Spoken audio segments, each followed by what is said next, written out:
आप देख रहे हैं यूट्यूब चैनल मोहम्मद यूसुफ। आज हम आपको बताने वाले हैं अरस्तु के बारे में। अरस्तु एक ऐसा अजीम शख्स गुजरा है जिसे भुलाया नहीं जा सकता।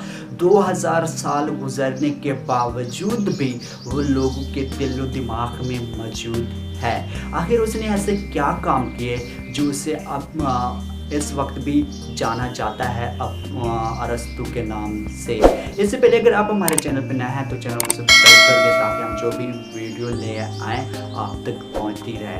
अरस्तु 384 कबल मसीह में पैदा हुआ। ये भी कहा जा सकता है अरस्तु हज़रत ईसा अलैहिस्सलाम से 384 साल पहले पैदा हुआ था और हज़रत ईसा अलैहिस्सलाम इसके बाद तशरीफ़ लाए थे इस दुनिया में। अरस्तु ने ऐसे क्या काम किए? अरस्तु ने उस वक्त ही साइंस को जन्म दिया था 2000 साल पहले। जो आज बड़े बड़े साइंसदान इस बात का दावा करते हैं कि मैं सूरज और चांद की गिर्द गर्दिश का पता लगा चुका हूँ कि ज़मीन साकन है और सूरज और चांद इसके गिर्द गर्दिश करता है। हालांकि असल बात तो ये है, अरस्तु ने 2000 साल पहले अपनी किताबों में ये बातें लिख दी थी। चाहे उसने बड़ी बड़ी मशीनों का इजाद नहीं किया था, उसने सेटेलाइटों का इजाद नहीं किया था, उसने जहाज़ों और इस तरह की बहुत सी चीज़ों का इजाद नहीं किया था, लेकिन इन सब के बारे में उसने बता दिया था, अपनी किताबों में लिख दिया था, जो आज बड़े बड़े साइंसदान इस बात का दावा करते हैं। अरस्तु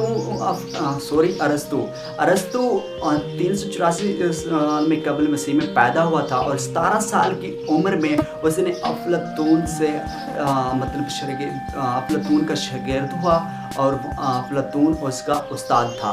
बहुत से लोगों को इस बात का भी पता नहीं होता कि सुकरात, अफलातून और अरस्तु और सिकंदर आज़म का इनका आपस में क्या रिलेशनशिप है, ये भी मैं आपको बहुत बताने वाला हूँ। जो सबसे पहले था सुकरात, उसके बाद था अफलातून और उसके बाद था अरस्तु और उसके बाद था सिकंदर आज़म।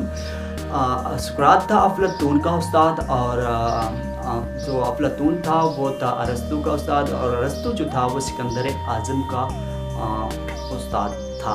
अरस्तु ने अफलातून से तालीम हासिल की थी और उसका शागिर्द हुआ था। जब 17 साल की उस उम्र का उसका शागिर्द होता है तो अफलातून फौत हो जाता है, फिर वो फिरता रहता है 10 साल तक।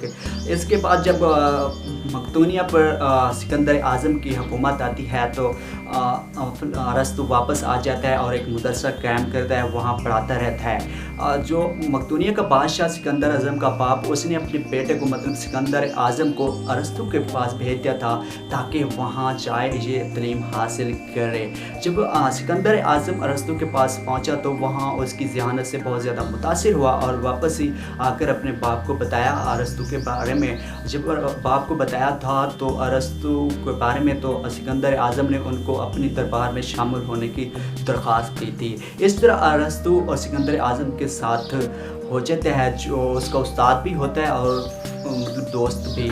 जो आज हम जानते हैं कि सिकंदर आज़म दुनिया का फातह गुजरा था।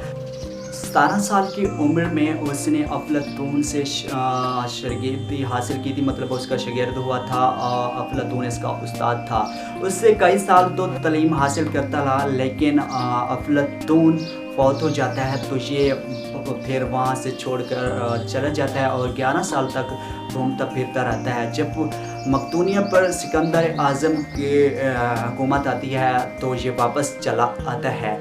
सबसे यहाँ मैं आपको बात बताना चाहूँगा, सबसे अहम भी है, जो सिकंदर आज़म था वो अरस्तु का शागिर्द था।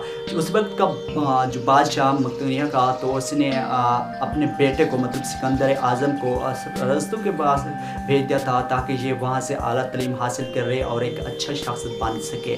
जब सिकंदर आज़म अरस्तु के पास गया, वहाँ उसकी ज़हानत से बहुत ज़्यादा मुतासिर हुआ और जब वापस आए अपने बाप को बताया तो उनके बाप ने उसे अपनी दरबार में शामिल होने की दरख्वास्त की थी।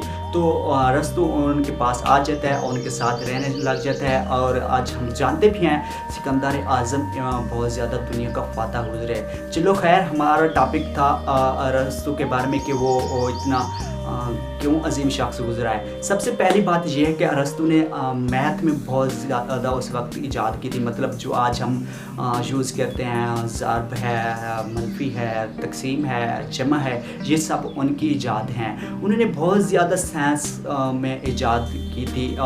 उन्होंने अपनी किताबों में लिखा था, जो 15वीं सदी में आकर गैलीलियो और न्यूटन ने उनकी बातों को भी सच साबित किया था कि 2000 साल लिखी गई अरस्तु की बातें सच हैं। अरस्तु ने 2000 साल पहले ही साइंस को जन्म दिया था और इसी वजह से वो बहुत ज़्यादा मशहूर हुआ था और उसकी डेथ होती है, मतलब 322 कबल वसी में। और जहाँ वो फौत हो जाता है, उसने तकरीबन अपनी जो उसकी एज थी वो थी 62 की एज में। उसने बहुत ज़्यादा तब्दीलियाँ लाई थी ज़िंदगी में, जो आज 2000 साल गुजरने के बावजूद वो लोगों के दिल दिमाग में मौजूद है। और बड़े बड़े साइंसदान भी इस बात का दावा करते हैं कि अरस्तु की लिखी गई किताबें 2000 साल पहले बहुत ज़्यादा सच पर मबनी हैं और उनके मुताबिक साइंसदान बहुत ज़्यादा इजादें की हैं। और साइंसदानों का कहना है कि अगर अरस्तु की किताबें हमें सारी की सारी मिल जाती तो हम दुनिया में बहुत ज़्यादा कुछ कर सकते थे,